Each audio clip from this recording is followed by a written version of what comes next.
अब आपने ब्रह्मा कुमारी पंथ सुना है, उसका दास ने, क्योंकि मैंने इन सभी पंथों के लिटरेचर को गहनता से देखा कि कहीं किसी में कोई हमारे भगवान के ज्ञान से मिलती जुलती बात पा जाए तो मैं समर्थन लूँ इनका, लेकिन वो तो खख पड़े हैं, खख भी नहीं उनके अंदर, तो सारा अड़ंगा भर रखा है।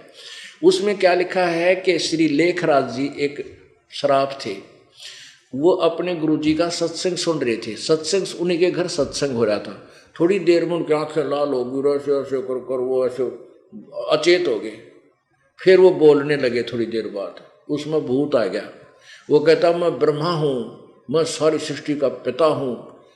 तो वो ब्रह्मा पाक गया, वो भूत बोला उसमें। तो ये ब्रह्मा कौन था? ये वही कोई आत्मा पहले ब्रह्मा की पद पर रही थी, और जब ब्रह्मा का पद उसका समाप्त हो गया तो वो फिर स्वयंभू ब्रह्मा जैसे बनकर उसमें भूत बोल रहा था। वो था कि जब ब्रह्मा की पद से गिरा हुआ, यानी वहाँ से हटाया हुआ रिटायर्ड ब्रह्मा था वो।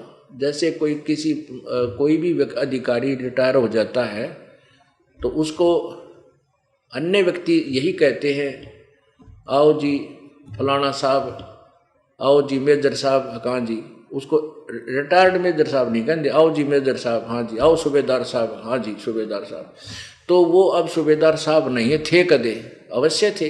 तो ऐसे ही ये कदे ब्रह्मा था, और वो बन गया उस लेखराज में बढ़ के बोलने लग गया भूत की तरह, एंड बेंड बोल रहा है वो। फिर लिखने लग गया, हो भगवान की वाणी आ गई। फिर वो कदे मैं कहता मैं सदा शिव हूँ, वो शिव मरा हुआ कभी किसी जन्म में, वो शिवा का बोलने लग गया उस ब्रह्मा के उस लेख राज्य में, तो वो फिर सदा शिव कहला दिया। तो इस तरह के जो है ना, उन भूता की छुरी से ब्रह्मा कुमारी पंथ प्रारंभ हो गया, जो कितने किसी शास्त्र से मेल नहीं खाता, टोटली झूठ गपोड़ पेल रहे हुए, वो भूत नहीं बोल रहे हैं उन्होंने। तो ये कैसे मरता है? जब 70,000 त्रिलोकीय शिव मर जाते हैं तो ब्रह्मलोक में रहने वाला वो शिव मरता है, ये काल मरता है और दुर्गा मरती है। एक ब्रह्मांड का विनाश हो जाता है, इस पर यह सब नष्ट हो जाता है। उसके बाद ये ये स्वयं भी दूसरे लोक में चले जाते हैं, और दुर्गा और इसका आत्मा इन दोनों की तो वही रहती है। इनका फिर ऐसे परमात्मा के बनाए विधान, कबीर जी के बनाए विधान अनुसार इनका युवा जन्म हो जाता है। फिर ये युवा जन्म नया शरीर मिल जाता है युवा रूप में, जैसे सुरसी पैदा हो जाती है इनमें गेहूं में, ऐसे ही वहाँ नए उसमें वातावरण ऐसा होता है कि जाते ही इनका शरीर बन जाता है। फिर उस शरीर से ये दोनों फिर साकार रूप होते ही, वैसे सूक्ष्म रूप भी साकार होता है, वो हमें इन दृष्टि से नहीं दिखता, वो दिव्य दृष्टि से दिखता है। वो दूसरा शरीर भी साकार ही होता है, वो साकार के ऊपर ये दूसरा कौर डाल लेते हैं, ये ऊपर का कौर है, अंदर सूक्ष्म शरीर होता है। तो वहाँ फिर ये नए सिरे से अपने ब्रह्मा विष्णु महेश की उत्पत्ति करते हैं, रजोगुण सतगुण तमगुण बना के, और फिर नए ब्रह्मांड में ये सृष्टि प्रारंभ कर देते हैं।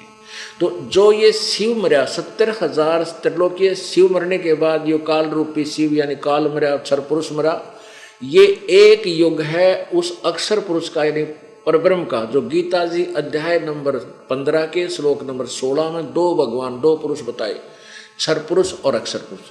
अब क्षर पुरुष की मृत्यु तो आपको बता दी इस ब्रह्म की होगी, तो ये एक युग हुआ उस अक्षर पुरुष का, इसको परब्रह्म भी बोलते हैं, जो गीता जी अध्याय नंबर 15 के श्लोक 16 में जिन दो अक्षरों के बारे में, दो भगवानों के बारे में बताया। अब उस अक्षर पुरुष की आयु बताते हैं।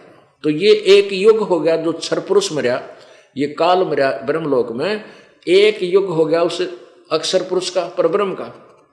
ऐसे 1000 युग का उस परब्रह्म का दिन, इतनी ही रात्रि, 30 दिन रात का महीना और 12 महीने का वर्ष और 100 वर्ष की उस अक्षर पुरुष यानी परब्रह्म की आयु है।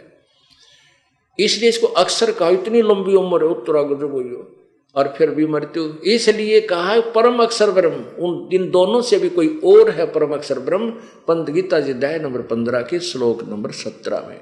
उत्तम पुरुष है तो अन्य, इन दोनों से कोई और है पुरुषोत्तम, वही परमात्मा कहा जाता है।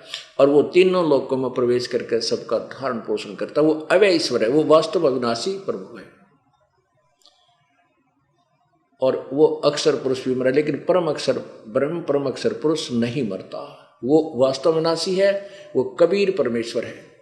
एती उम्र बुलंद मरेगा अंतरे, कोई सतगुरु लगे न कान न भेंटे वो संतरे।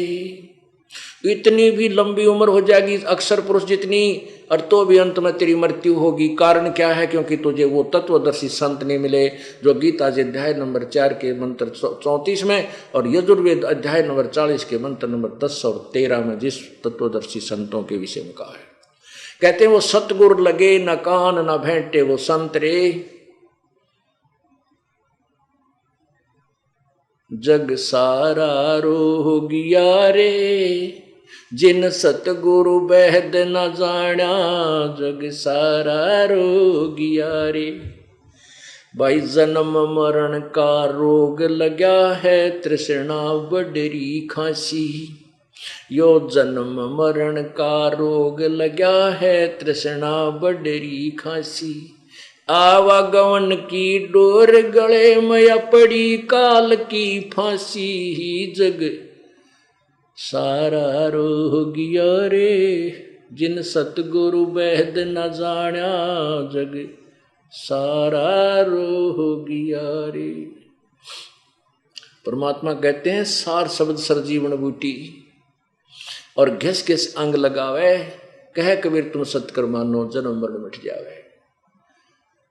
अब वो सार नाम आपको दिया जाएगा, आप भक्ति करते रहो, आपका बेड़ा पार होगा, सतलोक में स्थायी निवास होगा।